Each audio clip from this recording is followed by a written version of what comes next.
co-founders of GBC. My co-founder Mark is here as well. Just quick facts about me. I'm the co-founder, and before this, I used to be a former consultant, and I also worked across multiple entrepreneurial teams.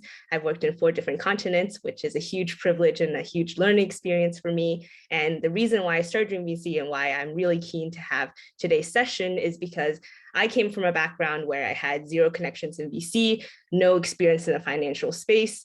I wasn't even a tech founder, right? And so I wanted to really democratize a lot of access to this very opaque space where oftentimes, for whatever reason, people within this space like to gatekeep a lot of information. But we feel like this is really, really important to share with everyone here. And you'll soon learn through our presentation, why should you care about venture capital? How does it affect you in your everyday life? But either way, really happy to be here and really, really excited to, partner up with Yielding Accomplished African Women and get more Black women into the investment pipeline, especially on the African continent. Mark, I didn't know if you wanted to say some quick words before we kick off as well. Yeah, hi everyone, my name is Mark, I'm the co-founder. So yeah, but Cindy, we set up Dream VC mostly as a result of pretty substantial demand, but we'll touch on that perhaps a bit later.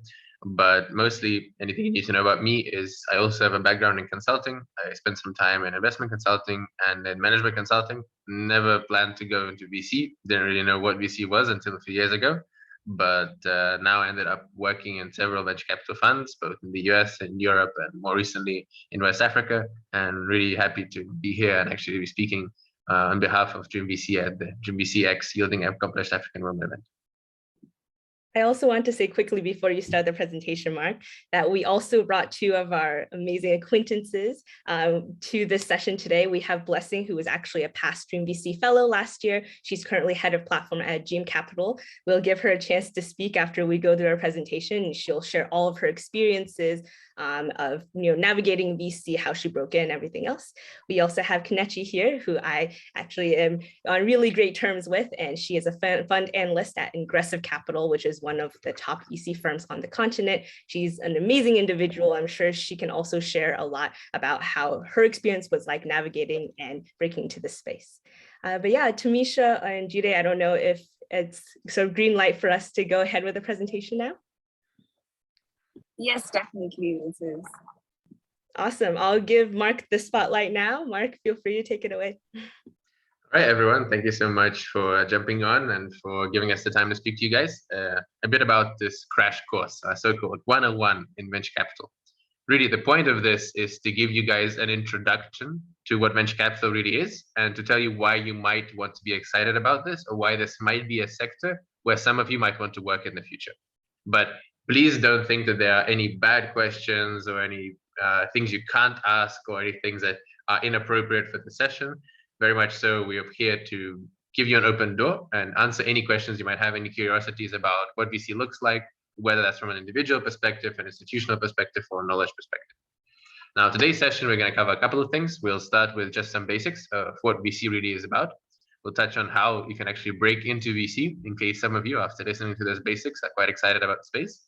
We'll explain a little bit about the status quo of what's going on with the diversity, inclusion, and representation space, specifically for Black women in the venture capital industry. And then we'll give the spotlight to 2 Black female VCs who are with us, Kelechi from Ingressive Capital and Blessing from GM Capital. Don't worry, there will be plenty of time for open Q&A afterwards. We will be going relatively quickly. So if anything doesn't make sense, you don't catch something, you have a question, just a clarification, please, it's absolutely fine to drop your questions in the Zoom, and we will get to that at the end of the session. And again, just to reiterate, there's no such thing as a bad question. I'd be more happy if you had more questions to ask and you're more curious, because then we can explain things and make sure that everyone understands things as much as possible. With that all said, let's get to it. So the basics of venture capital. Some of you might be thinking, if you've come to this session, that this is already something you know, but hopefully between the audience we have at the Yielding Accomplished African Women, some of our friends at VC, some of the wider community, we'll be able to quickly go through what the venture capital sector is, what they do, how it works, and how they actually make investment decisions if you're someone who works within the VC space. So really, to get us started, what is venture capital? Well, to understand what venture capital is, you have to understand what a startup is. A startup is not just a small business. A startup is a specific type of small business that is created specifically to leverage, usually on a technology or on a business element, to disrupt a much larger market. Similar to how Uber disrupted the taxi space, Airbnb disrupted the property space, Skype disrupted the conferencing space, etc., etc. Now, venture capital comes into the startup lifecycle in a way of providing support for the startup. So VCs are very much secondary to the startup. The startup is very much the main focus of the whole venture capital business. And what the VC does is they provide the financing, the money, and the support, whether that's knowledge or otherwise, that enables these startups who have that innovative product or service and who have the potential to grow to a very, very large market to actually grow their business. As these startups are usually very small, at least to get started, they often don't have the collateral or the reputation to go into a bank and just get a bank loan. And that's really why VC exists. We'll explain a bit on the history of VC, but really VC was born with that whole idea of essentially bridging the gap between where banks don't want to move into areas that they consider too risky, but also where all the innovation, all the opportunities are made from within the private sector. Now, something that we thought was really important to clarify is that not every startup anywhere around the world actually needs venture capital funding to grow. Far from it. In fact, statistically, the vast majority of startups, more than 99%, don't ever raise venture capital funding. And the reason is that venture capital funding is applicable for those types of startups that are growing exponentially. Most often, it's those types of startups that are growing so fast that often they don't achieve profitability. So for them to exist, they constantly need external financing, external cash on hand, so they can continue to go and near profitability. And it's that type of startup that is a good fit for VC financing. Less so a business that from day one is already profitable and is growing normally or stably, which is the normal definition of success for a small business. You might ask then, is VC actually important? But VC is, in fact, very important. VC is, in fact, almost unrivaled in its importance in the private capital space because more than 75 of the top 100 businesses in the world today actually started at startups, and almost 90 of them raised venture capital financing. So almost every business, whether it started as a startup, whether it started as a medium-sized business, it has grown into raising venture capital financing to be able to reach this apex of size as a huge multinational conglomerate. In fact, the most valuable businesses in the world, the Apples, the Googles, Alphabet, etc., IBM, they're all tech companies. And many of these are less than 50 years old, having been birthed or accelerated by VC financing at one point in their life cycle. So when you hear a lot of terms about VC, it might get a bit confusing. And that's because a lot of abbreviations are used. So hopefully we'll cover some of the most basic ones so you get a bit of an idea of what's going on. So just to get started, when we talk about VC, there are four concepts that come up very, very quickly. Very often, these are the first things you might hear. So-called GPs, LPs, VC funds, and VC firms. Now, what's going on here is that all four of these are interconnected. A venture capital firm is the actual type of company that does venture capital activities. This can exist for any period of time. It can exist for 20 years, 50 years, 100 years. Its whole point is to just raise financing. It only raises financing. It doesn't do anything else.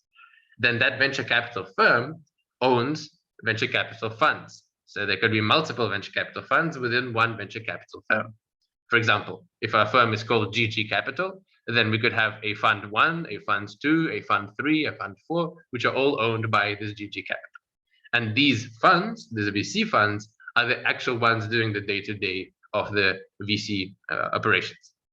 Now, the people who run those VC funds, the managers, the senior executives, are the ones that are called GPs. And this stands for general partners because they have general operations. They manage everything in the day-to-day of a venture capital fund. And they are the most senior executive who has ultimate decision-making power over whether a venture capital firm, and by proxy a venture capital fund, makes an investment in a particular startup. Now, GPs need to get their money from somewhere. The most important thing, the most important misconception people have about VC is that VCs invest their own money. That's far from the truth. In fact, by and large, the vast majority of funds that are invested by a venture capital fund are in fact coming from limited partners, or so-called LPs, which are external investors. So another party, these could be pension funds, family offices, larger companies who give this money to the VC to manage and to invest. And in return, the VC takes a certain stake of that to cover their expenses. So again, hopefully we now understand the picture between the GPs, the LPs, the VC firms, and the VC funds underneath them.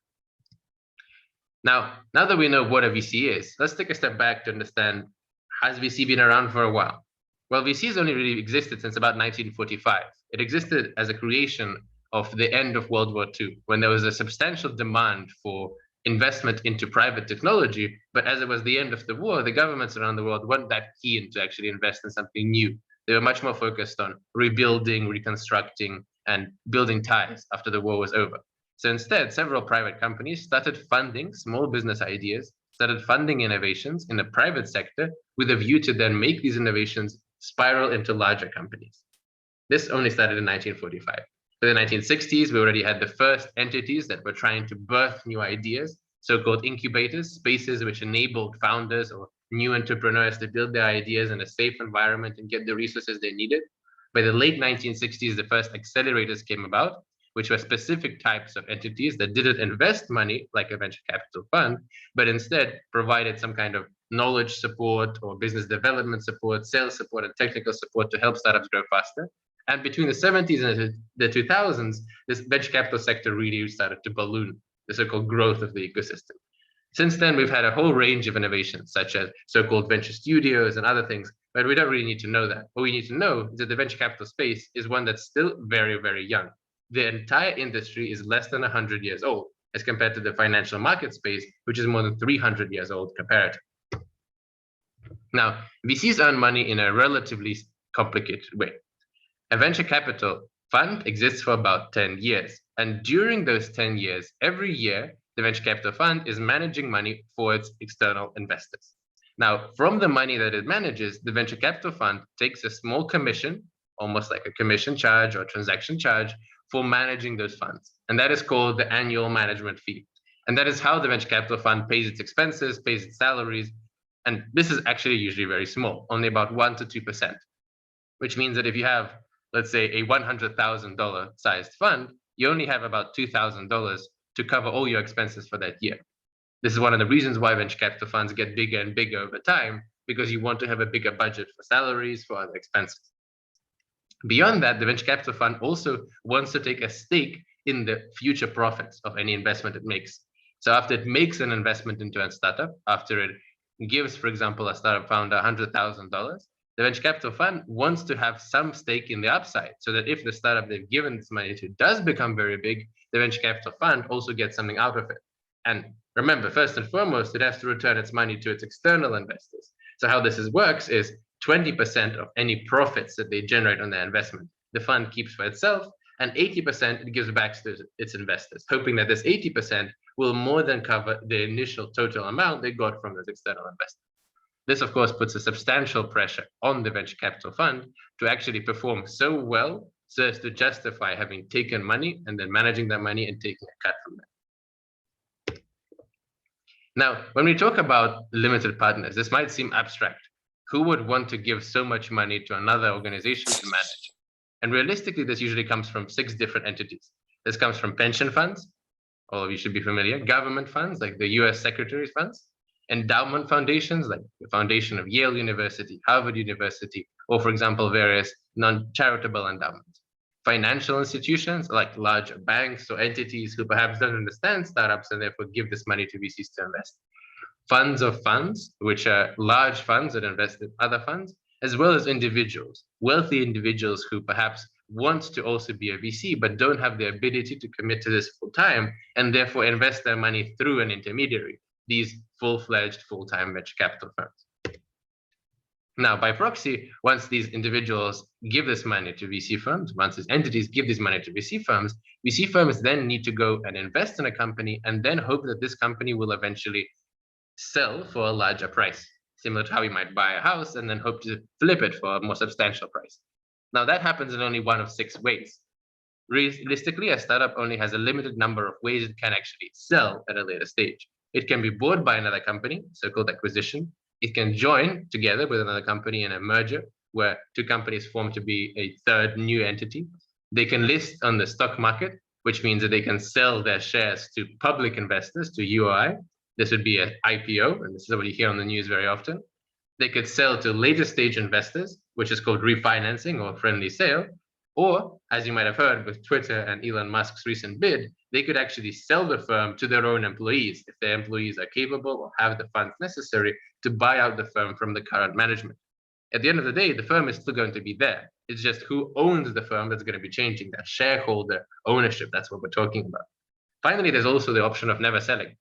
There are hundreds of businesses that have grown to be very, very large and have never sold their stake. So the founder still controls the vast majority of the company. And in that case, you continue to reap the rewards of this business, even as a founder, after you've already grown a business to a very substantial amount. Now, when we talk about venture capital, you might have heard about equity crowdfunding. And you might think perhaps that equity crowdfunding is the same as VC. And then someone tells you about investment banks and you think, oh, well, are investment banks just a bigger version of a VC? Are they entirely different? Sometimes it can get a bit confusing.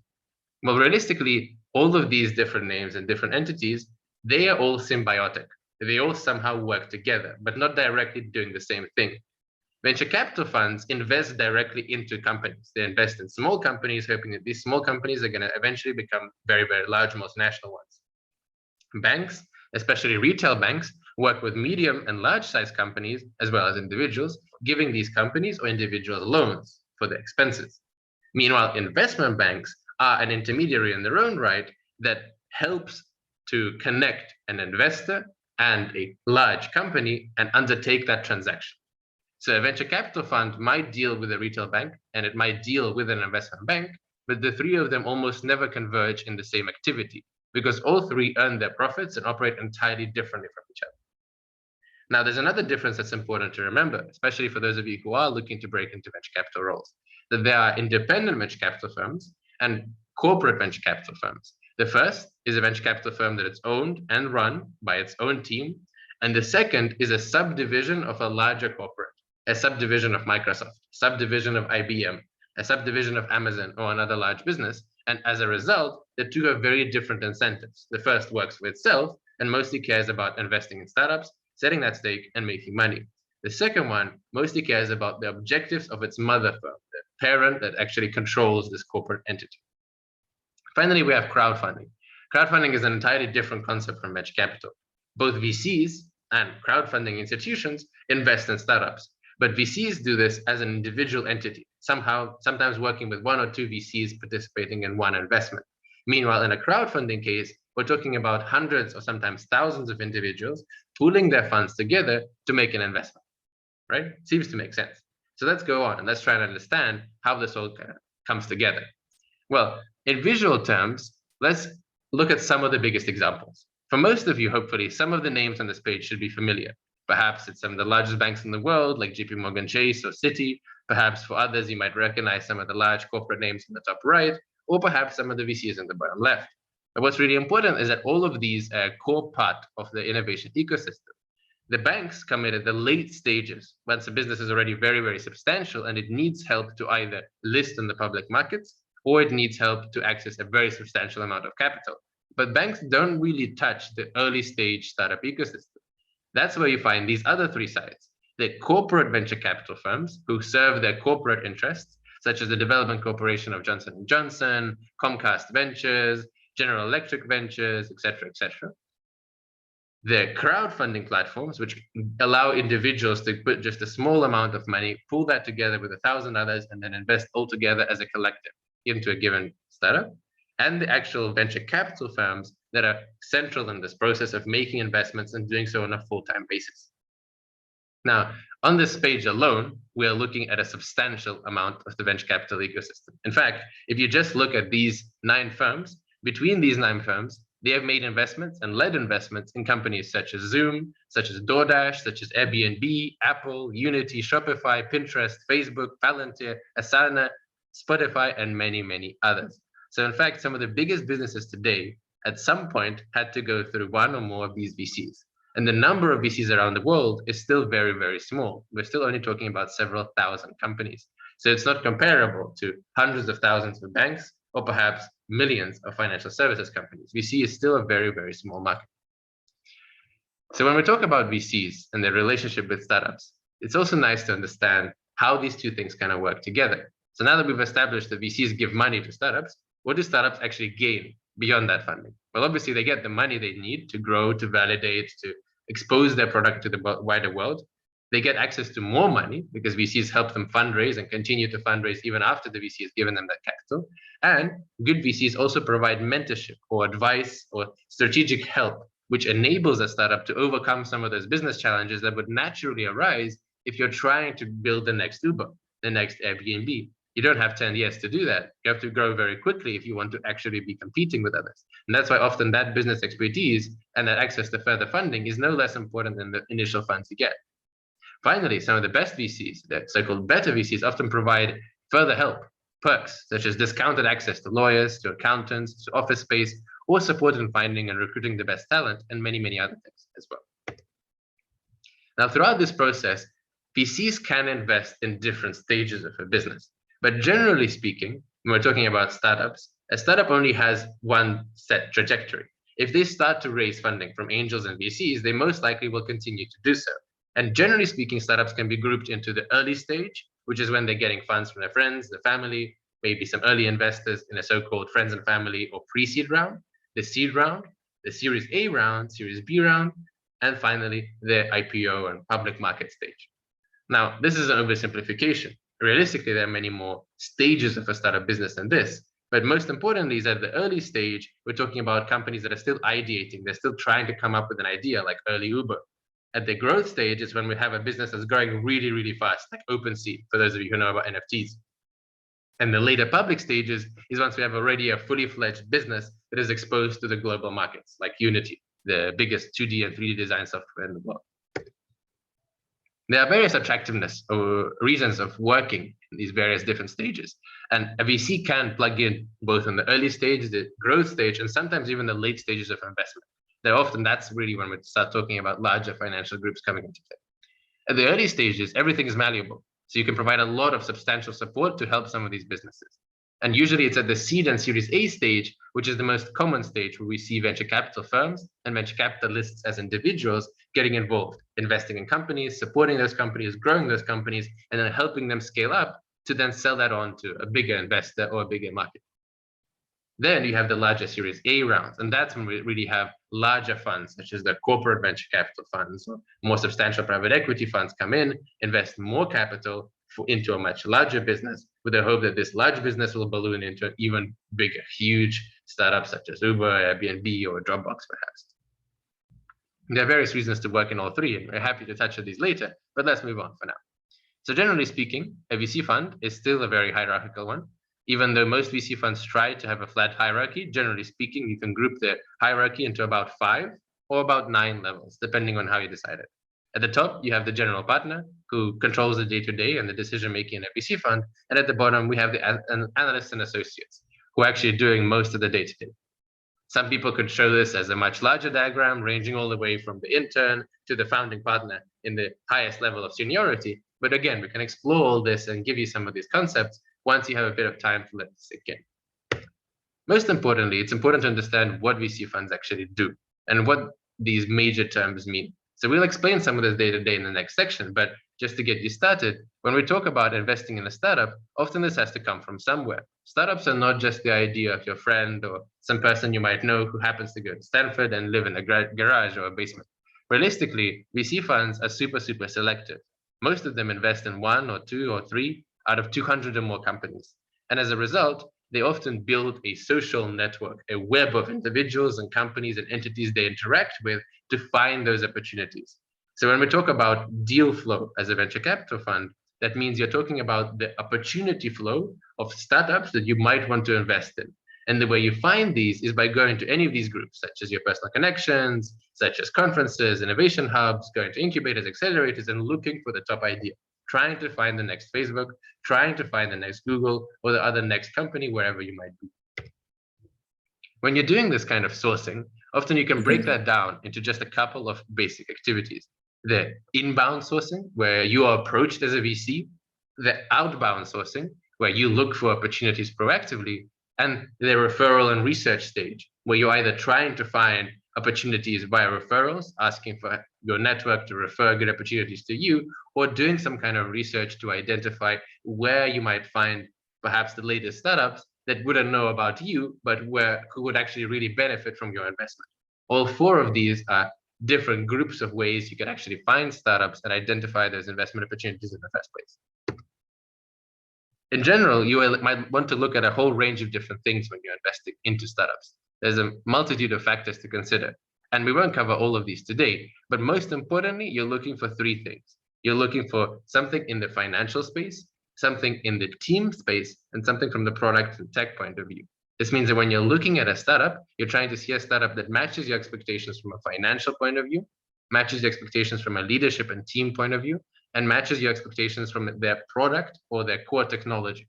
And actually analyzing that, diving deeper onto whether those expectations match up to reality, what the potential of the startup is across all of these three categories, is a core first step towards understanding whether an opportunity actually is as good as it might seem.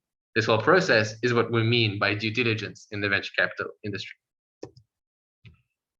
There are a whole range of individuals who actually invest, right? We have these individuals who you might hear about, who are high net worth individuals, the Jeff Bezoses of the world, as well as perhaps someone who's a software engineer, someone who's a developer, who has some money on the side and uses a portion of the disposable income to invest in startups. But those aren't VCs. VCs are individuals who work in venture capital funds. So these are individuals who actually work directly in the venture capital fund hierarchy. And those VC funds are the ones that work full time. That's the ones that actually can offer you jobs if you decided to ever move into the VC space. Angels are the individuals who work parallel to VC funds, investing their own capital, and often they do so without a team. But outside of that, you might often also see in the news something about a syndicate. What a syndicate is when these angels sometimes decide that together they want to group their interests, they want to pull together, for example, a group of 10 people, and then invest in early stage companies as a small collection of professional investors, as opposed to doing so through a structured company, an investment fund called a VC fund.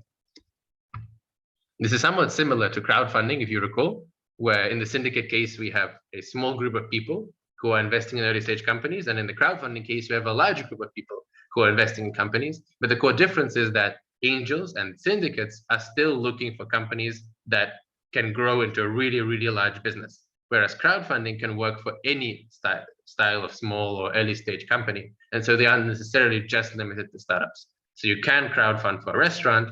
You can't necessarily pitch a restaurant to a syndicate group of investors.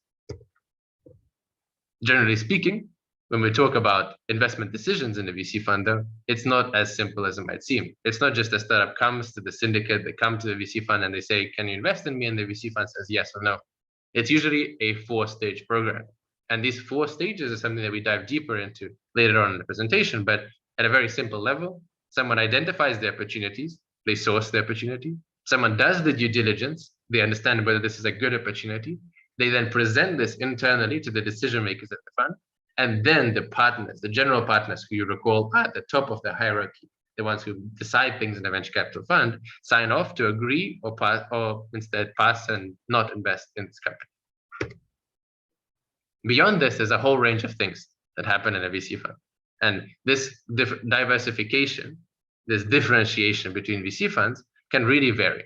Most VC funds you might see in the world might look very similar on paper, but realistically, all of them vary in 3 different ways. They are either investing in a particular set of sectors, they're investing in a particular set of regions, or they're differentiating themselves by doing something different, like offering a different value add, a different perk, access to lawyers rather than accountants, access to accountants rather than lawyers, or perhaps access to a unique skill set where the VC fund itself are all perhaps formerly from an educational background and can therefore be great investors for any educational startup.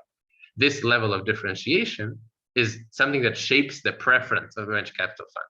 And this preference leads to what a venture capital fund actually invests in. This is called the investment thesis.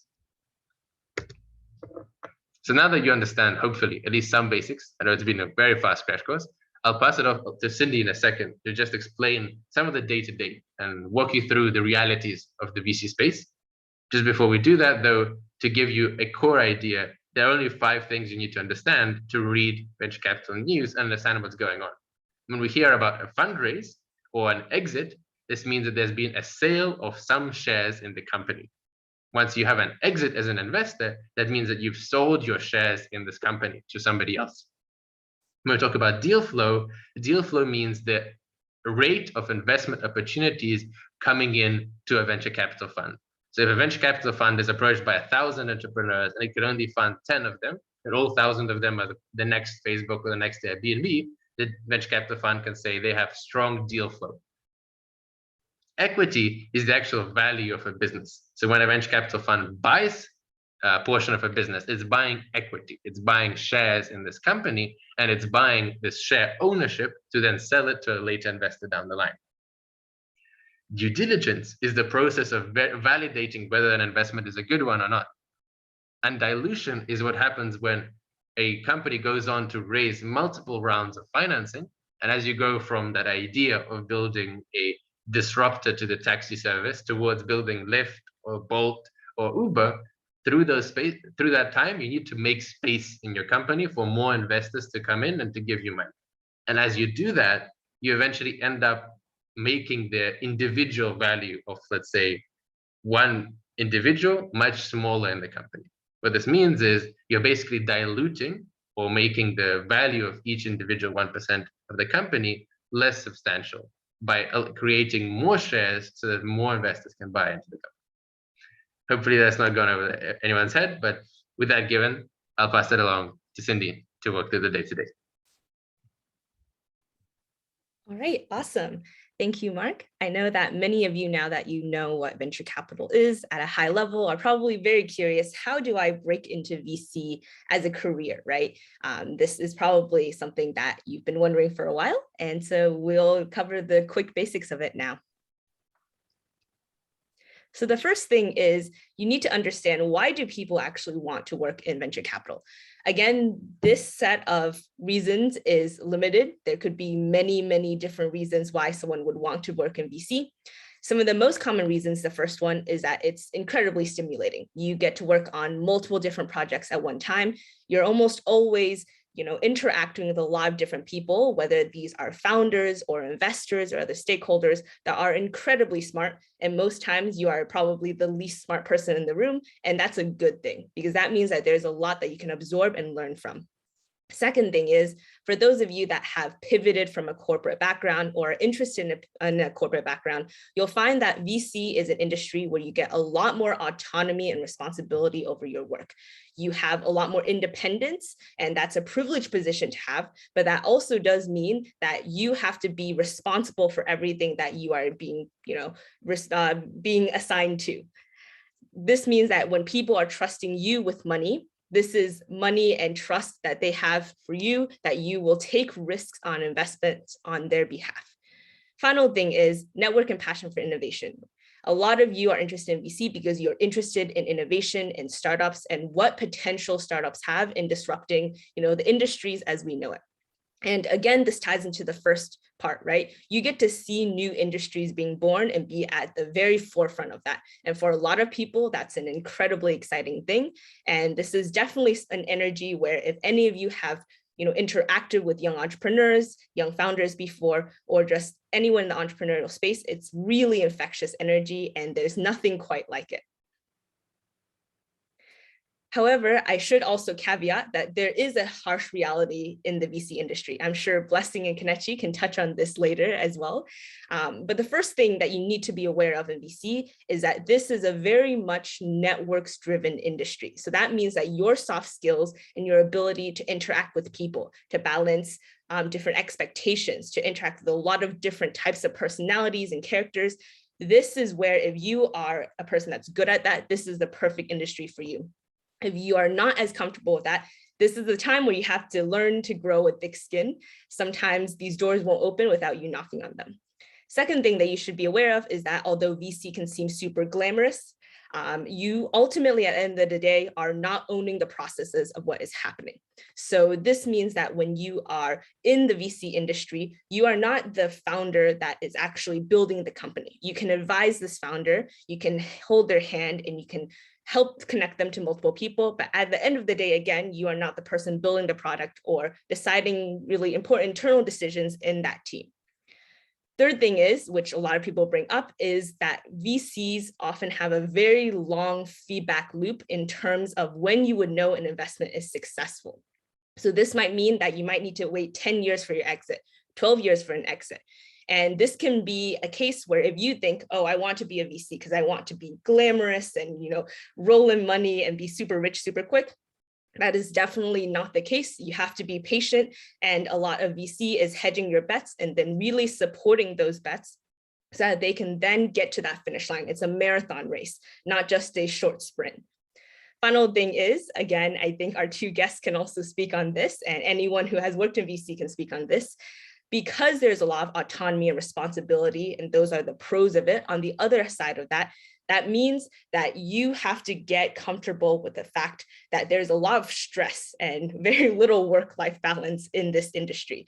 You're working with founders who are working 24/7, have fires to put out 24/7, and that means that their schedule is your schedule.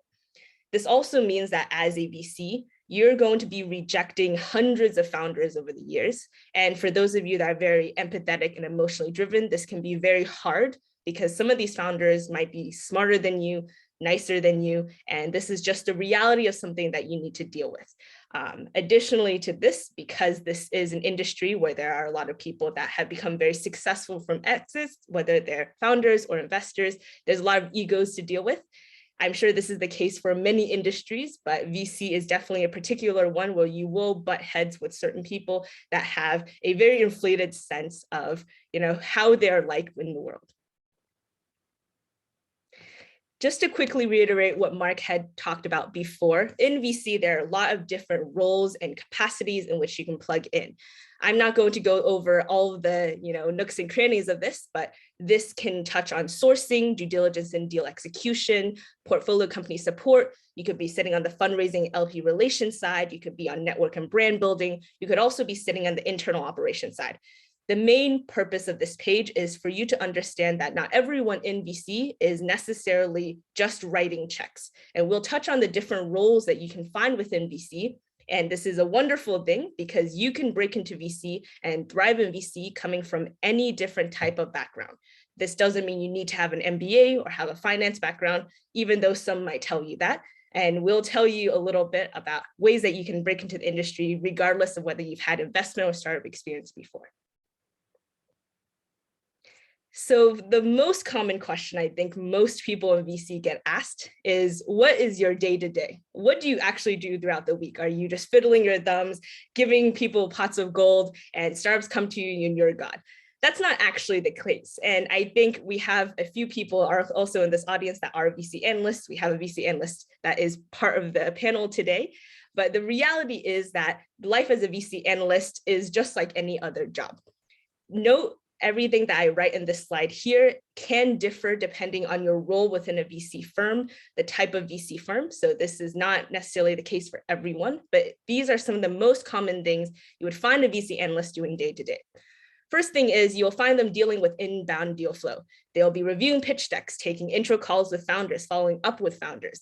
Most VC firms have analysts and associates as the very first face that you meet within the firm. If you are a startup founder, you reach out to them, the first person you'll be speaking with isn't necessarily always the person that's actually ultimately making that investment decision.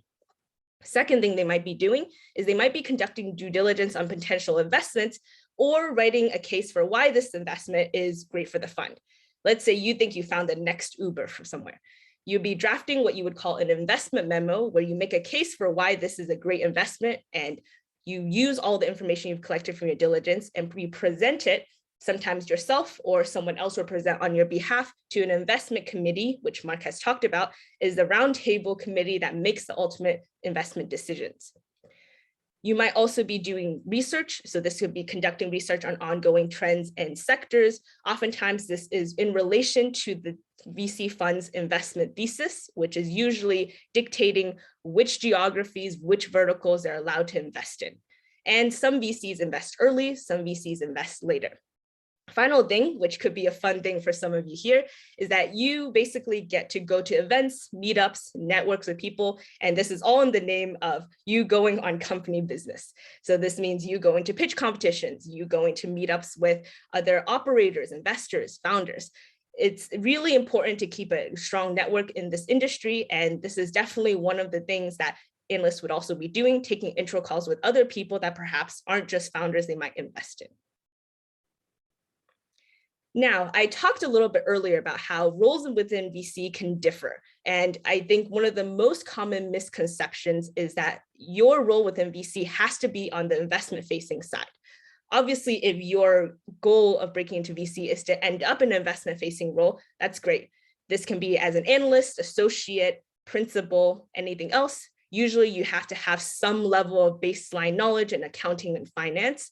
Not always the case. Again, even within investment facing roles, this can differ a little bit depending on the firm and their focus.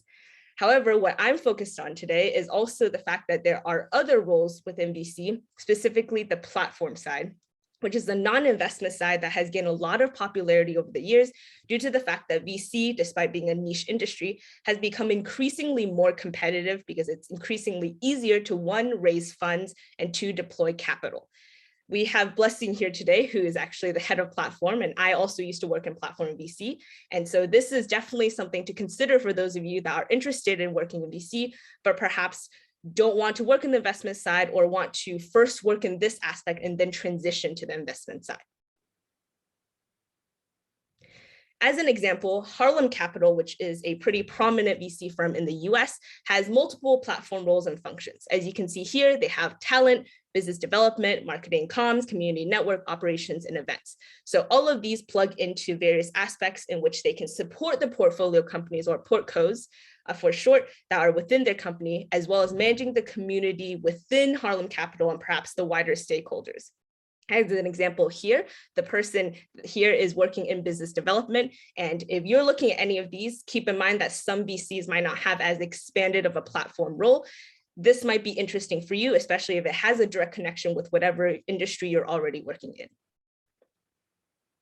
I'll just quickly breeze through the final slides because I know we're a little bit short on time, but some things that are really important to note is that for VC recruitment, this is not the same as in other industries.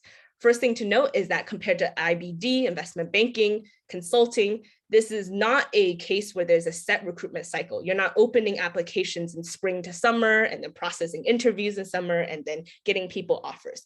Many firms are very, very lean and very small, and that means that there is limited capacity for roles even within the VC firm at any time. Sometimes people just get lucky, or they network or create a role for themselves within a VC firm, which is actually oftentimes the case.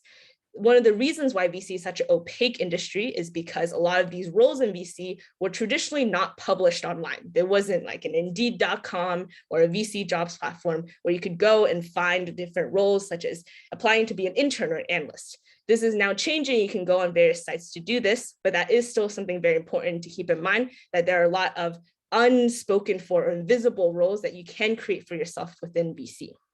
Second thing to also note is that within VC, this is not an industry where you're expected to come in, you work your way up the ladder, and then eventually, oh, wow, I'm a managing partner. Most VCs, junior level, assuming analyst, associate, principal perhaps, you're not entering VC for more than 2 years in this firm with this career progression. There are exceptions to this, but most VCs are structured in such a way that they do not intend to sort of grow out your career within the VC the same way that a consulting firm or a financial firm would be like. So this is something important to note.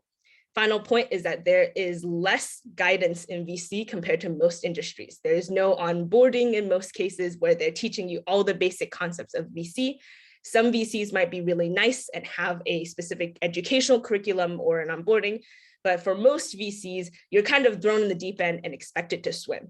And as such, most VCs hire for people that already specifically have a skill set or already have trained in a specific way, and then onboard them into VC, and they basically don't need to hold their hand. This person just goes off and does their own thing. This is something that's important to know, which means that you need to prepare and recruit for VCs differently than you would for any other industry. Now, how do you break into VC? Again, we're going to go through this quick. First thing that you should note is that nowadays you have the internet. There should be no excuse for you to not be reading up on light material around startups, VC jargon, all of that. There are a lot of open source materials out there. You can literally type in how to break into venture capital, library, etc., and you can probably get pages and pages of reviews. On top of that, however, you need to also ask yourself why you are actually specifically interested in industry. If you are interested in the industry to get rich fast or to be glamorous, this is not the industry for you. You need to be genuinely passionate about the startups that you're supporting and the industry that you're in. So develop a thesis, right? Develop verticals that you have a specific interest in. Develop certain trends that you want to follow. And on top of this, you can start building a brand. So you can use Twitter for this, you can use LinkedIn for this, write thought pieces about this. We can touch on this a little bit more in the questions later. But above this, you also need to make sure that the way you stand out is that you prove that you can be an asset and value to other people, especially startups. You can go and network with founders. You can join into, advisory sessions and, different competitions and help founders there. There are a lot of different ways that you can support founders, especially at the early stage where a lot of them are trying to work it out. And beyond that, don't be afraid to just do cold outreach. Reach out to operators, reach out to founders, reach out to investors. At the very start, it's going to be difficult because you're not going to get a lot of yeses or replies, but slowly and surely you'll build a circle of trust. Intro chains are your best friend. If you can get someone to intro you to someone else, that increases the possibility that that person will respond to you in the first place. And always, always, always, if you are approaching a VC, don't just approach them and say, hey, I want a job as an analyst in your firm, hire me. Approach them with, let's say, a whole investment memo you've created for yourself on why you are a great fit for their firm. Approach them by giving them a list of 20 startups that fit their vertical that you've sourced that maybe aren't on their radar with direct information and how that's relevant to them. Things like that really make a difference. Now, you can choose a lot of ways to approach the VC industry. Again, you don't need to immediately start and work in a venture capital fund. This is high level, but in my personal opinion, I would love to hear the other panelists' opinions as well. I think two of the best ways that you can break into the industry and actually learn is either one, working in an accelerator or incubator. This is where they're providing mentorship and support and figuring out product market fit in the trenches with startups at the early stage. This is where you get to learn a lot about how you support startups and see how it's like day to day. Or you get involved in startups some other way, found a startup yourself, join a startup team, join as an operator. I think all of those give you valuable information of how it's like on the other side. So then when you sit on the investment side, you do have empathy of how hard it is sitting on the other side of the table. All of these other things I've listed here are other aspects that you can tap into. Venture builders and startup studios are also similar. This is where they build startups from scratch, but this would probably usually be more applicable for someone with a specific background, such as a technical background.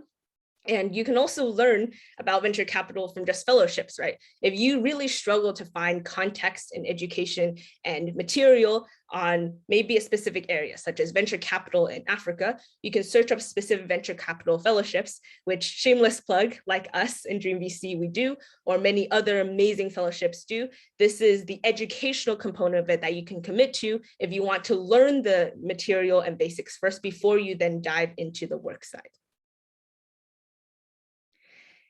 Summary of this page is basically becoming an investor is a continuous learning process. You're not just here, me reading 3 books on how to become an amazing VC and raise a VC fund. Next day, I'm magically Steve Jobs or Jeff Bezos or anywhere else that's amazingly, high profile in this case. It's a continuous learning process. And many, many investors say that they are constantly learning day on day. Even 10 years later, when you've had your first startup exit, you still can learn from mistakes or from decisions that you made in the past.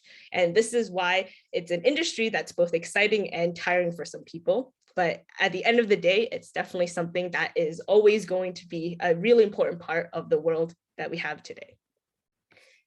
Quickly breezing through diversity, inclusion, and representation for Black women in VC. Again, this is the main reason why most of you are here. Quickly on the state of Black venture, a lot of this information we have here is taken from the Black VC report. Highly, highly recommend that you guys read through this if this is an interesting topic to you. Main components of this slide that you should take away is that even now in 2020, 2021, 2022, only 93% of these firms over 93% of these firms have no Black founders, which is really, really depressing. And when you then look further on that, you realize how important it is to have representation in every industry. You can't become what you can't see. And even beyond the check writing side, Black founders received only 1.2% of the record of $147 billion invested in US startups in the first half of 2021. More stats on the state of Black venture is, despite all these depressing numbers, there is a silver lining to this. So the number of Black partners in VC is increasing. In fact, 27% of the Black partners launched new funds even just within the last 2 years. So this means more Black people that are being check writers and providing for the community. However, these Black run funds are still smaller than average, and representation within this industry still needs to go a long way. It's been proven that Black partners have an outsized positive impact on over 50% of hiring and mentoring other Black investors. That means that even within Black VC funds, they're hiring other Black VC analysts, they're investing in more Black founders, and as a result, you're creating more innovation value within this community. Also for the women here, a really great stat to see is that actually out of the 20% of Black partners that identify as Black female, this is actually higher than the industry average. Despite this huge gender gap that we have, this is still progress that's being made. In fact, the gender gap in VC, again, will like breeze over this. Main takeaway from this is just that these are very, very small numbers and that we can still push a lot more in terms of breaking various ceilings. So these are specifically just US numbers, but I think this is a good reflection considering that US has one of the biggest venture capital industries in the world. Also touching on this is that the gender gap is still very prevalent in the startup industry as well. So main takeaway from this is if you look at the fact that 195 billion versus 6 billion is the amount raised by male-only founders in 2019 versus female-only founders. That means that there's over a $100 billion gap in total funding that's going to female founders. And this is something where we are trying to address this by trying to promote more check writers in this space. We'll touch on this a little bit later. Mark, maybe we can just skip this slide for the sake of time. I think this is one of the most important slides in this entire presentation, which is why VC is a great career for you, especially if you're someone that is passionate about impacting the Black female community or the Black community as a whole. Very first thing is, if you look at how this is being at the forefront of change, we've touched a lot about how VC is a driving force for wealth creation across the globe, particularly for the continent. Black partners, especially female ones, you are uniquely positioned to be able to connect and invest with other Black founders that are building businesses because you understand the barriers that they're facing, you understand the unique problems that they are trying to solve, and you understand the marginalization that's been happening within your community for God knows how long. Second thing is you would be breaking huge stereotypes, right? Again, you can't become what you can't see. So these small actions can contribute together to create more representation equity actually across the ecosystem, not just for the Black community. And for young women out there, I think this is a particularly important thing for you to be able to see that someone else has done it before, but that you won't be the last one. This again breaks cycles of poverty, breaks the lack of access. And additionally, once you've broken into this industry, you're then able to actively mentor, hire, support the next generation of investors, and you can help cultivate this pipeline that's been sorely lacking in the past couple of years. So if others are not hiring other young Black women, then you can be the one that goes out and does so. I know that we've been running really over the presentation, but I really wanted to give the spotlight to our two amazing panelists, which are Kanechi and Blessing. We've put their quick backgrounds here, but I was hoping maybe Kanechi, you can go first, just quickly speaking on perhaps your experience trying to break into venture capital space, what that was like for you, how you ended up breaking in, and maybe how it's like for you right now working as a VC analyst within Ingressive. Hi, everyone. Happy to be here. Can you hear me? Yes, we can hear you. Okay. Happy to be here. Like Cindy said, I did study law at uni, but it was at uni that I realized that I couldn't be a lawyer. And I told Cindy this when I first spoke to her. I was like, I couldn't do it, or I didn't want to anyway at the time. And so I started looking at my options. I really wanted to do finance, and I thought I wanted to break into investment banking at the time. So I started to look for internships in investment banking. So then I started to read a lot, started doing a lot of research on financing, and then I came across Elon Musk. I know it sounds really cliche, but that's how it happened. I started to read about what he does and how he builds these companies by giving them money. And so my whole thing became, even if I'm not a founder, even if I'm not the idea person, in quotes, I could be the person that helps. There's a support staff, you know what I mean? Like, I always thought I would just become the person propping the main event up. And so I moved back to Nigeria in 2019, and I was still a bit lost at the time, but then I met the founder of Microtraction, and when he told me about what he did, and I was like, oh my God, that's actually what I want to do. And then that was it. I think I went down a rabbit hole after that. I just reading more about venture capital and learning more about venture capital. And lockdown happened, thank God, because I was in law school at the time. So lockdown happened, and I found myself not doing anything. And I was like, this is the perfect time to find an internship, a virtual internship. And somehow I found an Australian one, if you would believe it, because not, like Cindy had mentioned, there are not many ways to break into VC. They're not, and it's not always open. And my friend, who was the founder of Microtraction, he said to me once, he was like, people don't get into VC by CDs or by what's it called, by a degree. There's no learning you're going to learn that is going to position you to get a job in VC. And I remember that really breaking me, because I had gone to school, right? I had done the whole school thing, and I was just like, so I can't even get a job with my degree in what I want to do. And I was like, okay, I'll just do the internship. It was supposed to be 5 hours, but I think I spread it out so I could learn each topic very well. And then later that year, I found a fellowship. It's called Diversity VC, Future VC. And I was so grateful. I think I applied to like 10 fellowships actually before I got into that one, because none of them were obviously catering to Africa. So shout out Dream VC.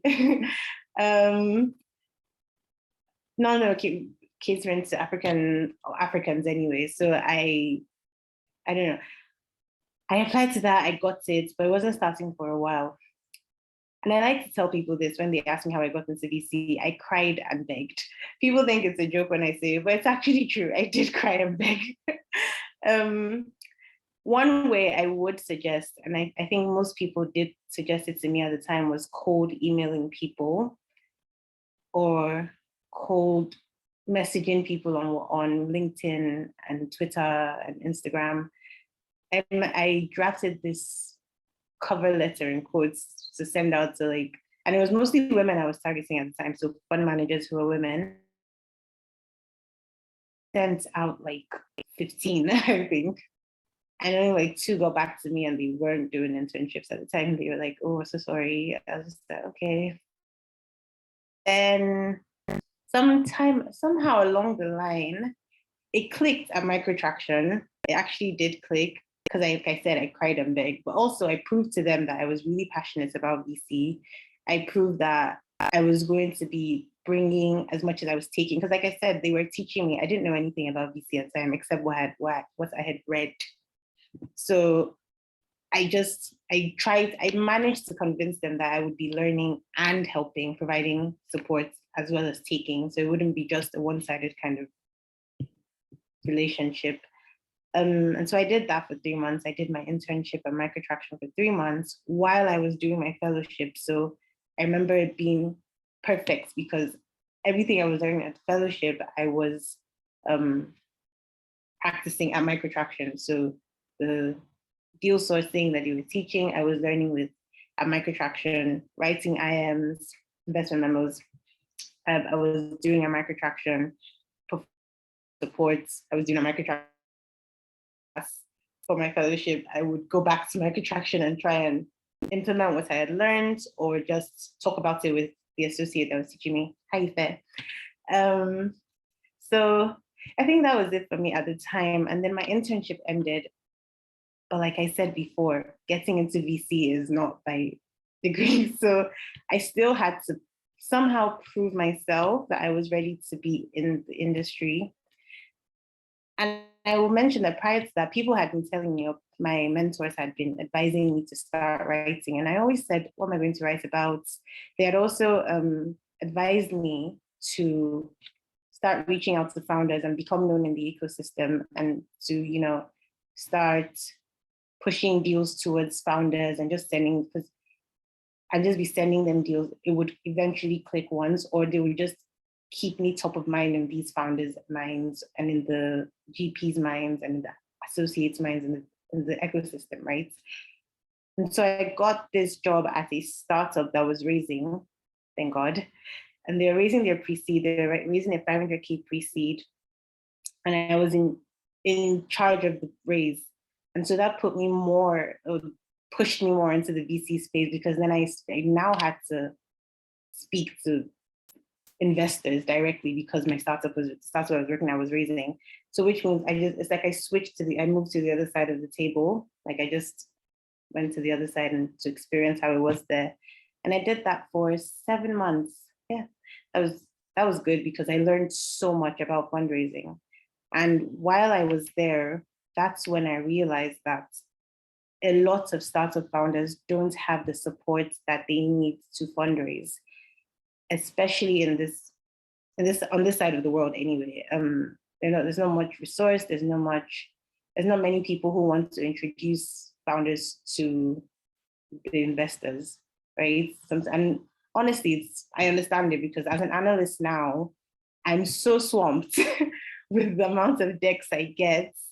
And I used to get decks a lot before, but now I'm just like in it, right? And I'm so swamped, and I understand why VC analysts and VC associates don't even have the time to start plugging startup founders to other places. And that's why I really respect accelerators and incubators, because they take off that load from the investment analysts.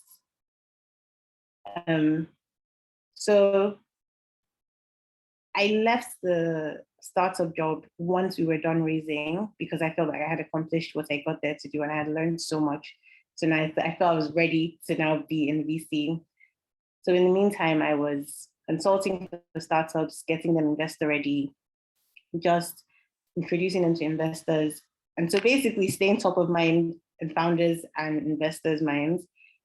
But also I started writing, because I was so overwhelmed with, and Cindy, you mentioned this before, if you're emotional, if you lead with emotions. I remember breaking down once, because I felt like I was letting my founders down and my investors down at the same time, and I wasn't being really useful to either of them. But I started to write, because then I started to document my journey through everything I've said now. I started to write out what I was experiencing, how I was feeling, what I was learning at the same time. And so, like I said, I know in the beginning I wasn't taking it, but I didn't know how to take the advice. But now I think as I was growing and learning, I realized that you just write what you know, right? Write what's happening. So now I can write about how much I respect fellowships, because I've been in a fellowship. I can write about how much I respect, or how much I don't or do respect incubators and accelerators. I can have an idea, or I can have an opinion on it, because the startup I was at wasn't an accelerator, and I was managing that process too. And then being an analyst now, I can talk about, well, I'm in it. I am inside, and I'm aggressive. I'm the sourcing analyst, so I'm really in charge of dealing with the deals, our deal flow, and the deals that come in. And so, I think you did mention this before, I got into VC because I really, really have this thing about feeling like a little girl on the precipice of technology. I really like to hear about what founders are building and how they manage to implement their ideas, execute their ideas, because it's so exciting for me. I'm like I said, I don't lie in bed and think of, and I don't think of ideas. I I lie in bed and go to bed straight. So I really respect founders who can lie in bed, and people like you, Cindy and Mark, who can lie in bed and think, oh, okay, this is what people need, and I'm going to solve for it. I understand that we need those people, but at the same time, we need the VC analysts and the associates and the GPs who provide the support the founders need to execute and implement the idea, the beautiful idea they usually have, because it's very rare. I know a lot of startups fail, but it's very rare to meet a founder who has a bad idea. It's just execution that could be the problem. So it's very exciting for me to, be in this space. And I'm really happy I get to talk about it as much as I do. Thank you, Cindy. I mean, that was amazing. And I think definitely you're a great inspiration. A lot of people can relate to you in the audience here. I really like that you broke down your story, completely from end to end, because I think people need to see that's not a linear path, right? You go like zigzag all around many times. Exactly. I went round. I was definitely like that as well, so I relate. I think we should also give the spotlight to Blessing as well. Blessing, I don't know if you can just quickly turn on your camera so I can try to pin you, and Mark, maybe you can pin her. Blessing, I know you were a fellow last year with us, but I know you have a very unique story as well of how you journeyed into the space and, all the difficulties and challenges you have and how now you're in the Dream Capital. Yeah, I would love to kind of hear your side of the story as well. Please be candid so that everyone here can understand that, at the end of the day, we're all people as well. But yeah, I would love for you to share your story. Right. Good evening, everyone. I'm so sorry it's like dim. There's no electricity at the moment, so I'm just like on alternative power, solar basically. So I'm so sorry about that. So good evening, everybody. Yeah, about my journey to joining Ajim Capital, I think I've always been interested in like the VC space. So like investments, and startups raising funding. It's always been like intriguing to me. And I remember in 2020, I told somebody that I wanted to get into the VC space, and then I was still working at a startup, a fintech startup, and I remember he was like from where to where, do you understand? Like you're in marketing right now, so like what are you going to be doing in the VC space? It was just like I didn't understand what I was going to be doing anyway. I was just like, I want to get into this place. And so fast forward 2021, I had basically just left the company I was working for, and I stumbled on this Dream VC ad about people getting into the fellowship, and I was like, oh, this is something I've been looking for. This is something like what I've been looking for. And so I basically signed up and I got picked. And I remember when I got picked, I was like, oh my God. I was just it was mind blowing because you know the founding partners of Dream VC told us that there were up to like 500 applications, so it's like, oh my God, I was one of like 30 something people that got picked out of like 500 applications. Like, okay. And it was a rigorous process. That's learning process. It was rigorous, but it was also like interesting, very insightful, and very educating. To be honest, I feel like it basically like broadened my viewpoint on how like funding goes, what founders go through when they are looking for funding and all of that. And also it kind of like gave me like a bird eye view into like the different aspects of VC. And I remember telling Cindy that period that I wanted to do something which relates to help founders, and also like with regards to marketing and helping founders. And I wasn't sure how I was gonna like tie everything together, but I knew that was like what I wanted to do and where I wanted to go get into. And so fast forward to finishing from Dream VC, and I came in contact on LinkedIn. Basically, I came in contact with the founding partner of Argent Capital, and she was talking about how she wanted to start up her own fund and how she was looking for like, she's trying to like build a team. And I just sent her a message on LinkedIn, and we had a call, we had a Zoom call.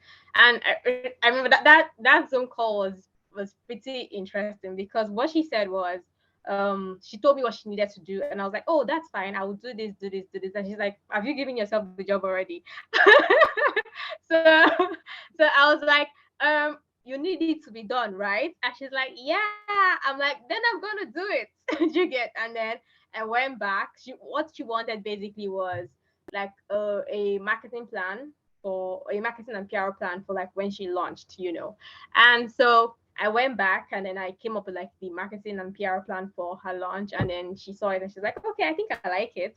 And she immediately just said, okay, just start working on it. And she just like gave me a contract and employed me, right? Just like that. And I mean, that was like in September last year, September, October last year, I'm not quite sure. And from then on, we launched in January, which was like a very, like the launch was very, very, how do I put it? It was so attention. I don't know how to explain it, to be honest. It was so, would I call it attention grabbing, or like, but like the thing is, we got like up to 500 pitch decks in less than 3 days. Even till today, we're still sorting out pitch decks. Do you get? Because right now on our platform, I think we have up to like 1,000. Do you understand? So I mean, that launch was just very interesting. It was interesting to watch. It actually even opened my eyes more to see that actually there is a funding gap, and a lot of people need funding. Yeah.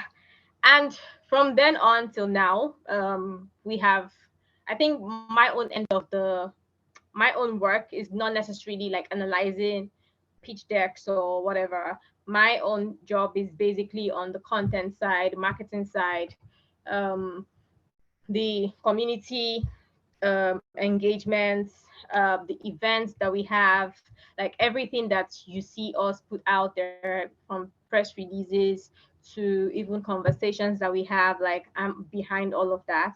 So, and I think that's like my core, because like I'm not sure that I mean, I think based on my work from Dream VC, I'll be able to review pitch decks and and all of that, and analyze pitch decks. So that's not what I would want to focus on. I'm basically a more marketing, content, and community management person, and so that's basically how I have been able to like tie VC into what I am all about at my core. And I think that's one of the interesting things, is that you don't have to be be on the investment side. If investment is not your thing, if you are a BD person, for instance, business development and salesperson, there's also like space for you in VC.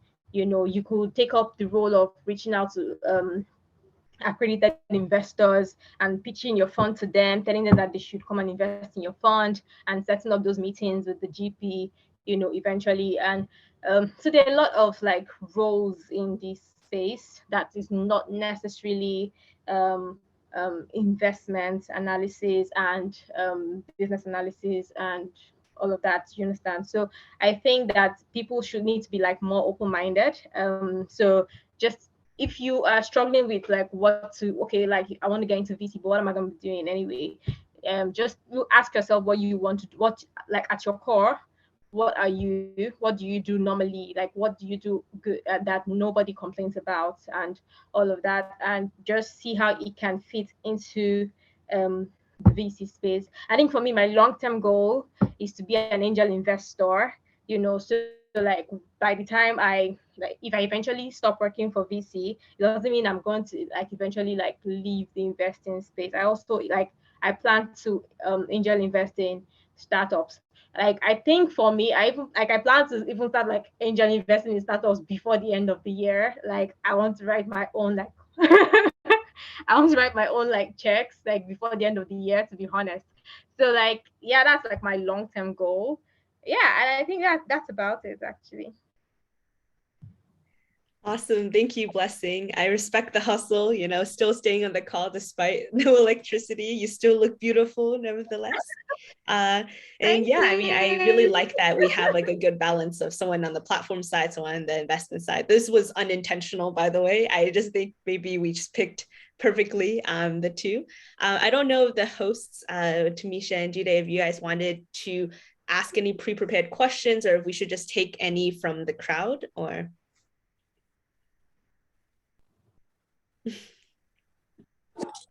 Hello, Cindy. I think you can go on. I sent one pre-prepared question to Mark, so you can have any other questions from the audience. Thank you. All right, fantastic. We'll probably use the rest of the time in the next 10, 15 minutes to answer questions.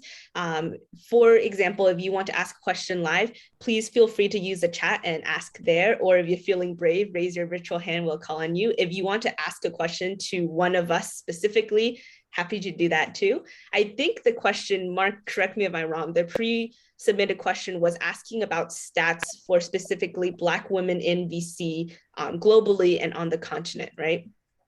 Yeah, and specifically around some of the barriers to enter the space as a Black woman right now. Yeah.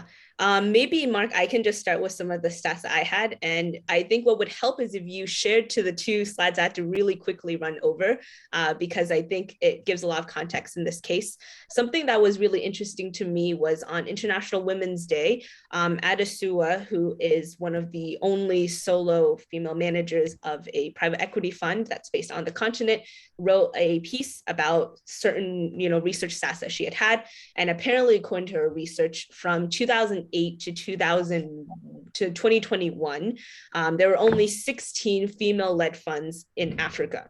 And that had reached the final close of the respective funds. There might have been other female managers that are actively raising now or tried to raise before, but that's only 16, which is insane if you actually look at the total number of funds are operating and being raised for the continent. Aegean Capital will probably join this rank soon. But if you then actually look at these funds even more closely, what's even more stark is the fact that the amount of funding that all of them had raised in total was only 4.3 billion, which to some of you here, you might think, oh, that's like a huge number. I can't even comprehend that. But for context, $4.3 billion in just the last 13 years was the total amount raised by female-led funds, which was less than even the total amount of funding raised by the entire continent as a whole towards startups in 2015. And for those of you familiar with the ecosystem, how different and nascent the ecosystem was in 2015 versus now, that's a pretty big gap. And if you actually look even closer, I believe only 3 of these funds are African women led and owned.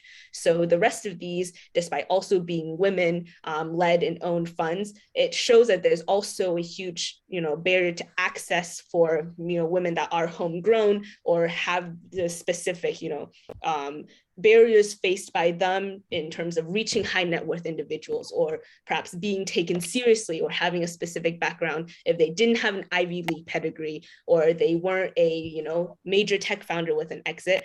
All of these are different contributing factors, but I just thought that was some of the interesting things there. Mark, I don't know if you want to answer some of the rest of the stats we had here as well.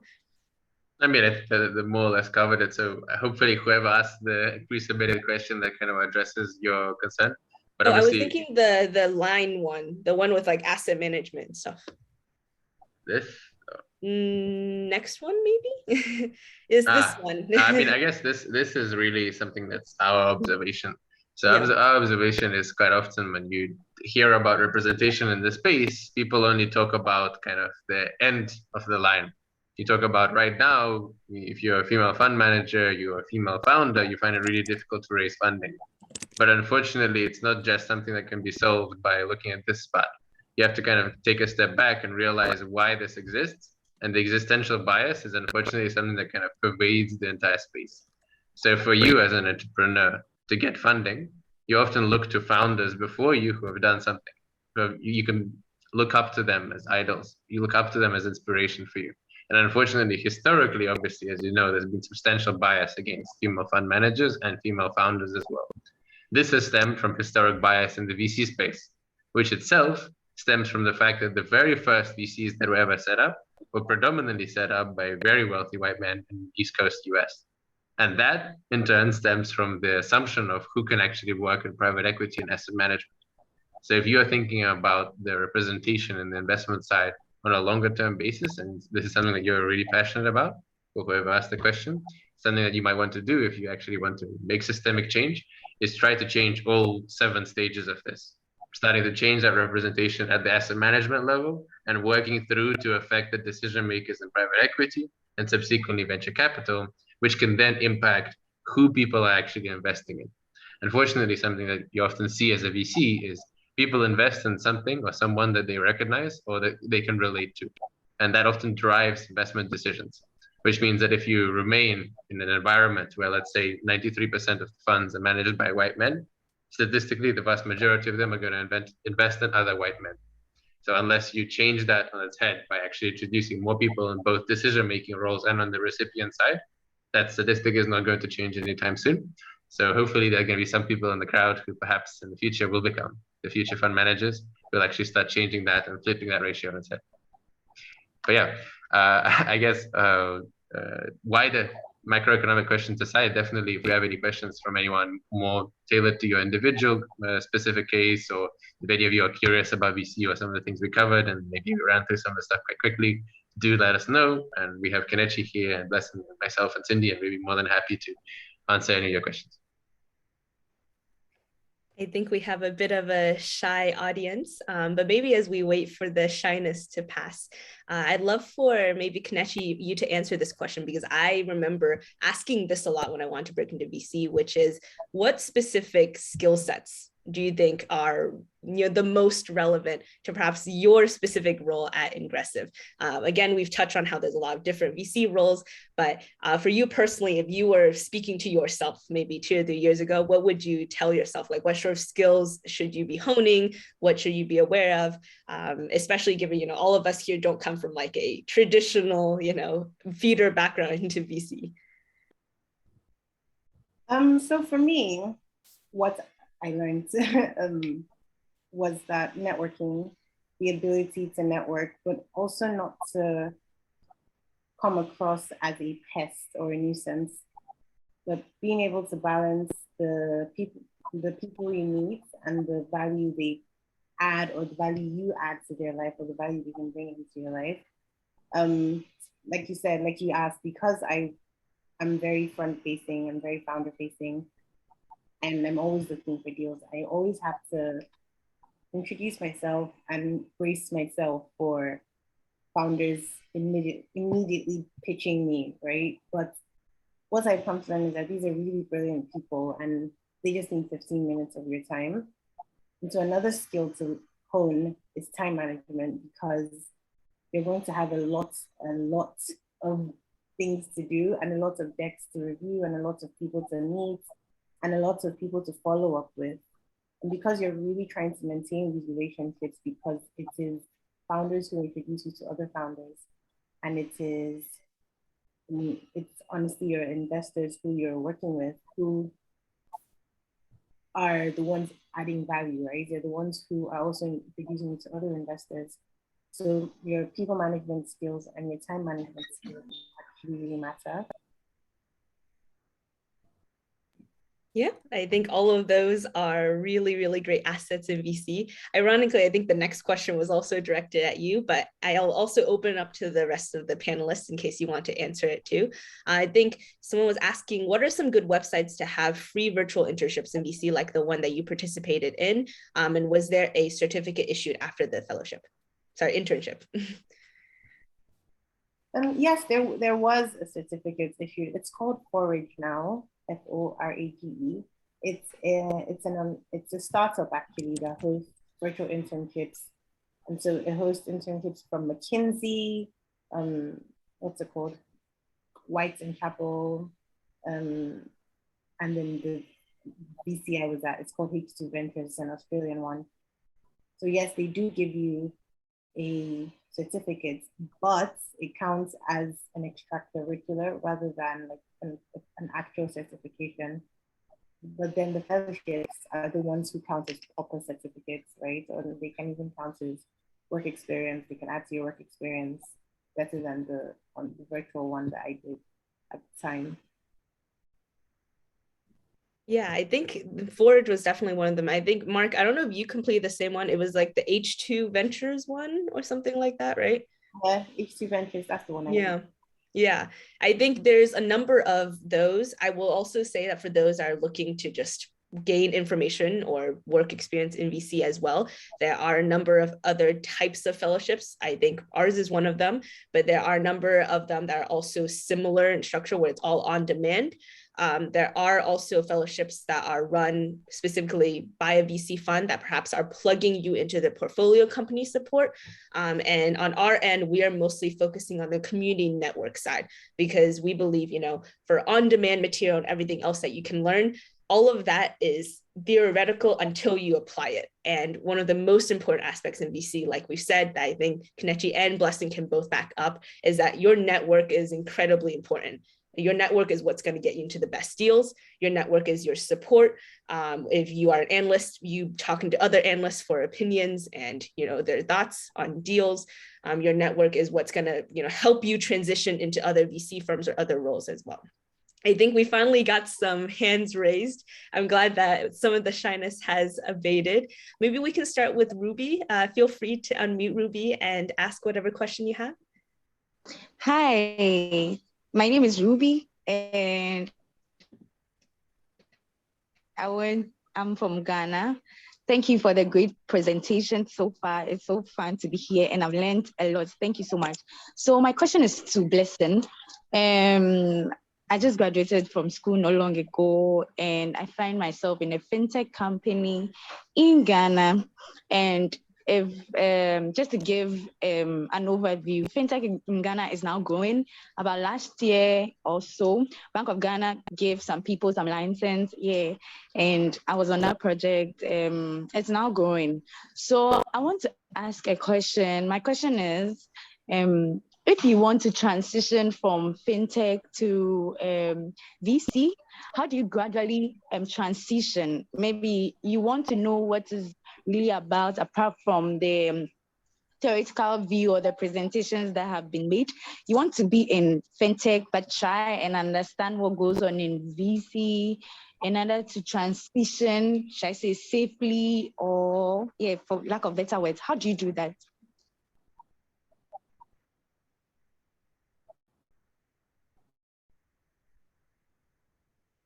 Okay. So your question is basically like you want to transition from fintech to VC, right? I was exactly in the same situation. I was working in the fintech for the fintech. Ruby, do you want to unmute yourself? Yeah. Okay, so what do you currently do for the fintech? Okay, so I'm basically in charge of negotiations, acquisitions, and then compliance and legal, regulatory stuff. Yeah. Okay. So for let me just use Ajim Capital as an example. So for instance, at Ajim Capital, we have like expert networks where there are people that they have like a wealth of knowledge. We have like people from legal there. We have people from regulatory bodies. We have people from just like different aspects of work basically, and these people just like give us like help our founders with advice whenever they need it and all of that. Then if you also say you help with negotiations and sales, I think that's also something that you can tie back into reaching out to like accredited investors via LinkedIn or via, I mean, there are these companies that supply like these huge lists of family offices and VCs in the US. And most times funds just like try to reach out to these companies to see if they can invest. Because as a fund, like Mark said, you're not investing your money. You have to reach out to people, build a connection, and get them to invest in your fund. And that's a bit like sales, do you understand? And it's like, it's just like sales at a regular company. Just that this time around, you're trying to pitch people to invest in your fund. So that's also something that you can also look at, trying to reach out to people and, building like that connection or building that network for the company you work for the fund you work for. So I think it's just basically you need to just sit down and just like apply yourself and just ask yourself, okay, like the different aspects what you currently do and how they fit in. I'm not sure if you're a lawyer, so I don't know how that legal part is going to play in, but like, you know, you can help with you can even take a role like what I'm doing currently, head of platform. And because head of platform does not necessarily mean that it doesn't, you know, totally mean that, okay, you're going to be doing content marketing, etc. It just means that you are going to be like the face of, maybe like if founders need to communicate with the company, you know, they come through you. Do you understand? And that can also come from the legal compliance, you know, route also. So it's something you just need to sit down and just like, you know, brainstorm on, basically. I hope I was able to answer the question. Yeah, thank you very much. I wanted to add to that and say that if you're already in compliance for fintech, you're very, very well placed to do compliance for a VC. Yeah. You're very well placed to do compliance for VC because VC is like we're finance, right? Like VC still need regulation, compliance, and like especially in a country like Nigeria, that the companies, or like actually just in Africa, governments wake up and make laws about stuff overnight, right? So I feel like you should, with what you have going for you now, you can always sell yourself or make yourself available to founders as their legal compliance person, or to VCs as the person who does legal compliance and drafts like safes and side letters and the convertible notes documents for the VC. So yeah, if that helps. Thank you, Kenichi, for the add up. Thank you. It was really helpful. Awesome. I think we also have Miriam. Miriam, if you'd like to lower your hand and unmute. Hi, Cindy Ai Mark. Thank you so much for the presentation. Actually, my question is directed to the both of you. I wanted to ask about the launch into VC fellowship. So I actually went to your website and I went through it. So I noticed that it's kind of like 1 year to like 5 year in between. So like, do you have like, should I say like a short duration for your fellowship, like maybe months, like for undergraduates especially? No, not especially for people that are graduates already, but people that are undergraduate that still need like to enter into the venture capital workspace. Yeah, sure. I think I can take it, and then Mark, feel free to add to whatever I say. I think to clarify, the first thing is the Launch into VC Fellowship Program will last approximately 3 months. So it's around 12 weeks or so. So it will last from June to September. So it's not in years. The second thing is that, yes, although our program is mostly tailored towards those that have graduated and have 1 to 5 years of full-time work experience, we do make cases for exceptional students. I will caveat that it is a program where, despite it being flexible and having an 8 to 10 hour commitment per week, Blessing can probably attest to the fact that the learning curve is quite steep.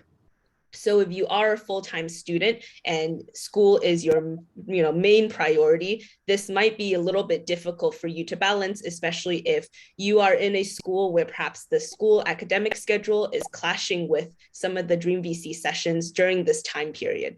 I know that right now, due to pandemic and other reasons, some people have had their school sessions altered or pushed back or whatever. So that's just something to keep in mind. Mark, I don't know if you want to add anything to Miriam's question. I mean, yeah, I think in general, just for anyone who is curious, because it seems like a great place to do a shameless plug. We do have 2 programs up that run roughly one time a year. One of them is called the Launch into VC program, where essentially you learn all the basics of getting a VC role. And this is very similar to the program we ran last year that Blessing took part in. We also have another program for more senior professionals who perhaps are looking to upskill themselves once they're already in the venture capital space, or who already have some substantial experience in corporate life and want to transition into the venture capital environment. But again, you can find all of that on the website, and I'll drop the link afterwards just for those of you who are interested to check it out. If you have any further questions, you can check it out there as well. Yeah, I will say, Miriam, if you are really passionate about the program and you're curious about it, it's definitely something where don't let the 1 to 5 year full-time work experience hold you back. We do make cases, exceptional cases for really amazing students. So just, you can't get a answer for yes or no unless you apply, right? So it's a case where I strongly urge that if you feel like this is something that's interesting to you, to just apply regardless. But hopefully that kind of clarified your question. I think yes, Mark thank you so it. much, Cindy Ai Mark. Yes, answered my question.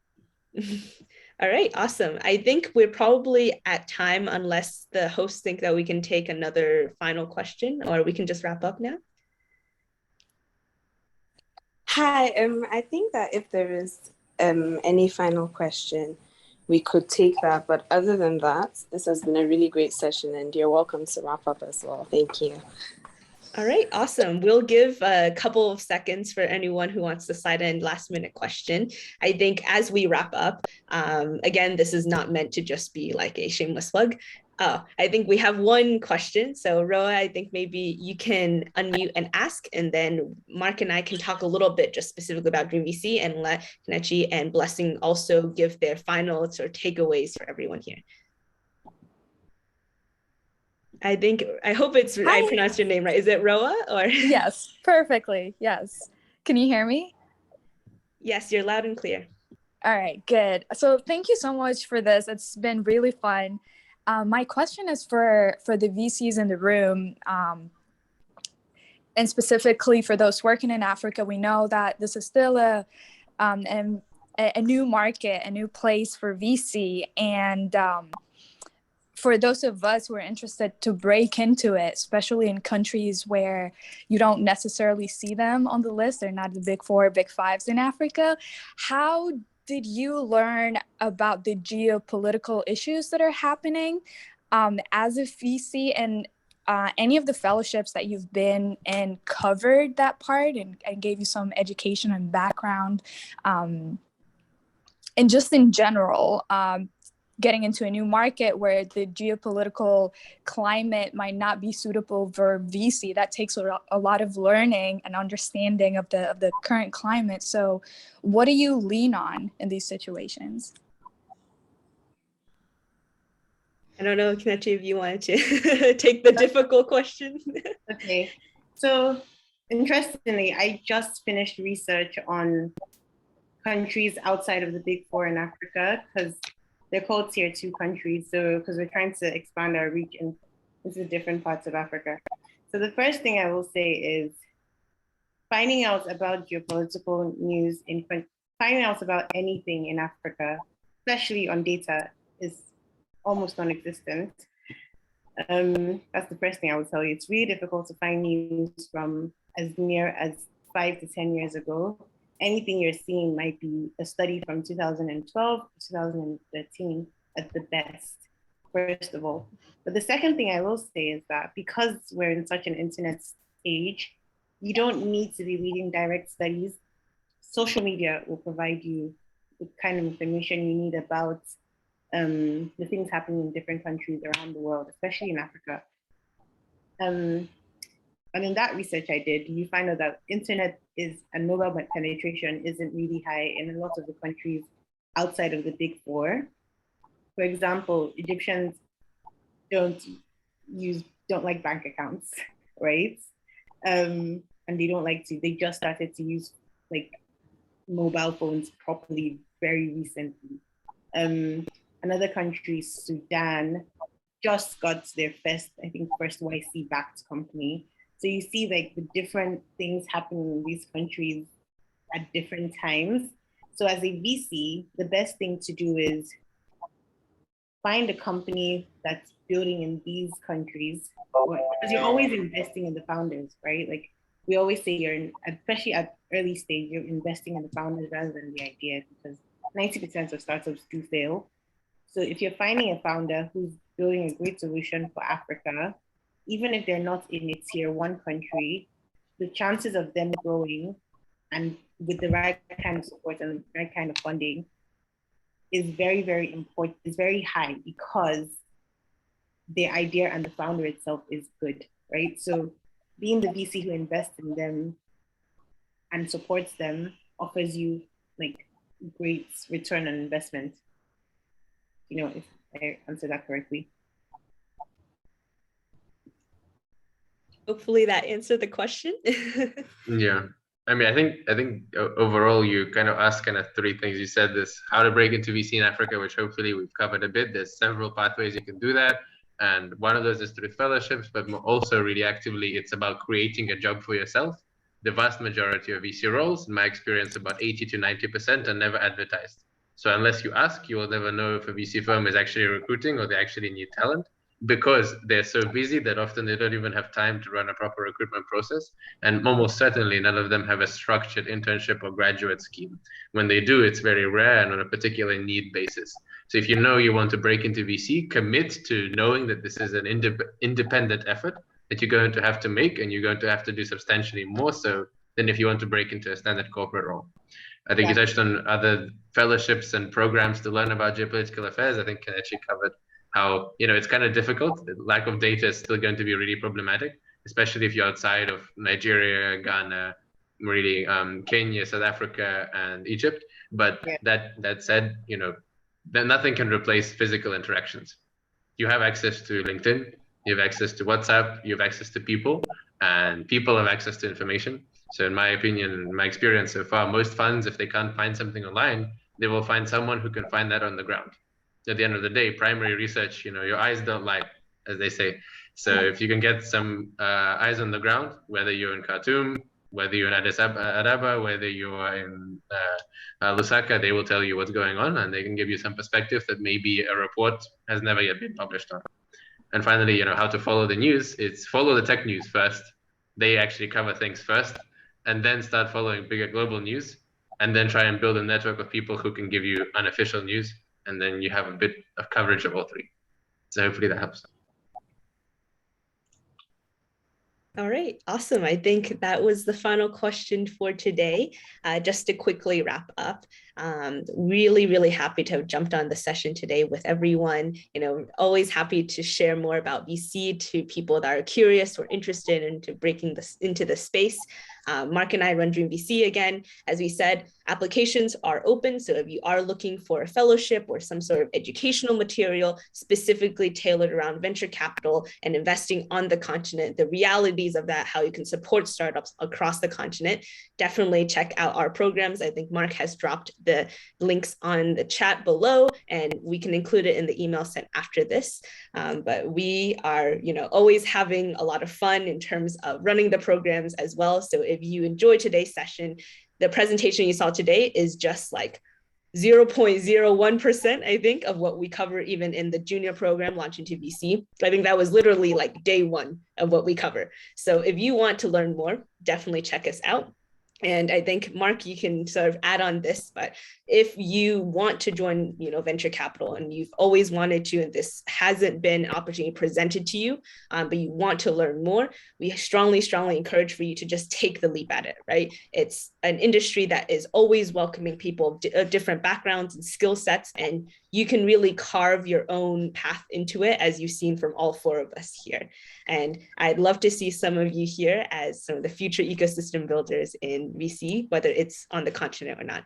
Mark, I don't know if you want to say anything, and then we can also allow the two other panelists to quickly give their key takeaways maybe, or advice for the people in the audience.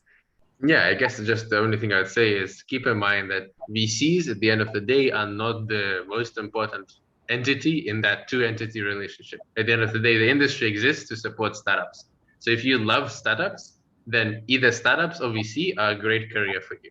And most importantly, please, like, don't let anyone tell you no, and don't let anyone tell you that the industry isn't for you or the sector isn't for you, because the whole reason why VC exists is to make something new work, something that has had no precedent and that has had no previous case work.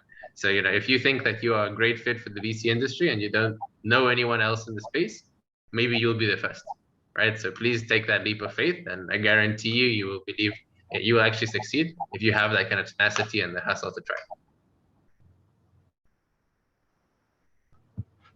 I don't know, Blessing or Kelechi, one of you wants to give sort of your quick 1 to 2 liner advice for anyone here who's interested in learning more about the VC space or breaking in? Oh, maybe Blessing just dropped. Oh, there she is. Just do it. Just do it. Okay. Yeah, I think that my advice to anybody who wants to get into the VC space is, like, I know how daunting it can be, and how, it's like, oh my God, like this VC space that is like very far away, But what I would advise you to do is look within yourself and look for like your skill sets, and use it to look for opportunities in the VC space. And also, like, I know that of recent, if you can on Twitter, you can follow like a lot of VCs. Of recent, I have come across like, even there was somebody who posted something recently, a lady, she said she's hiring women for her VC fund anywhere in the world, remote. And people didn't apply, and she came back in and she was like, I am looking for women, where are you? Apply. Do you understand? So like, these are the things you want to, and she's based in London, so you can imagine. So, and these are the things, these are the opportunities that you want to look for. She said it doesn't matter your background, just apply. So like, within yourself, like, you have skills that you're competent at. All you need to do is ask how you can apply these things in the VC space, and just start reaching out. Like, I got my job at Agent Capital by reaching out, basically. Like, the worst that can happen, is that you get a no, and you're not gonna die. You pick yourself up and you move on and you apply again. Yeah. It's the exact same thing for me. I just feel like if you know what you're capable, if you do your research and you find what piques your interest, the best thing to do is build on it, learn how to do it better. And then, like Blessing said, start reaching out, start looking for opportunities. And Mark also mentioned it, like, they will never advertise it.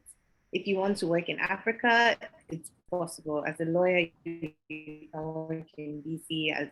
I'm a lawyer, so you can work in DC. You can read safes as a financial analyst. You're always working with numbers. As a commerce person, you're always having to build a brand around your company. Can anyone hear me? So you, like Blessing said, you always have to look within yourself. It's my advice is always just do it. No one wants to. All right, amazing. I think you froze for a little bit on my end, so I don't know if I accidentally cut you off. I just wanted to pass it back again to the amazing co-hosts today, Tamisha and Judy, Yielding Accomplished African Women. I don't know if you guys wanted to say some final words, and then we can close up the session. I know it's been way over time, so really, really appreciate everyone for coming in today and dialing in on like a weekend. Yeah, sure. Hi again, everyone. Thank you so much for joining today. And we do know that we went over time, but we're grateful that you stayed on, and we really hope that this was informative for you and, helps you take that step to literally venture into venture capital, knowing that we're here to support you 100% of the way. And so just by way of closing remarks, I just want to reintroduce Yielding Accomplished African Women to all of us on the call. I know that some of us might not actually be a part of the community. And basically what we're doing is we are building the LinkedIn for Black college women in STEM. And so we're starting off with our prototype, which is our Slack community. And this is a place where Black college women from all around the world come together to learn, to be inspired, to be motivated, to receive what they need in order to thrive. And so if you are a Black woman and you are looking for that community, then please feel free to join us. I will drop the link in the chat ASAP, but please do feel free to join us as well. And then as Mark and Cindy also, okay, thank you, Jude. And then as Mark and Cindy also said, if you're looking for, ways to break into venture capital, the Dream VC website is always open. You can always go there, learn, and hopefully we see some YAW fellows coming through the accelerator. I feel like that would be a monumental milestone in our partnership. So yeah, thank you all so much for joining. And on behalf of our CEO, Diana Wilson, thank you so much for making this event again. And we do hope that you have a pleasant rest of your weekend. Yeah. Bye, everyone. Thank you, everyone. Bye. Bye, everyone.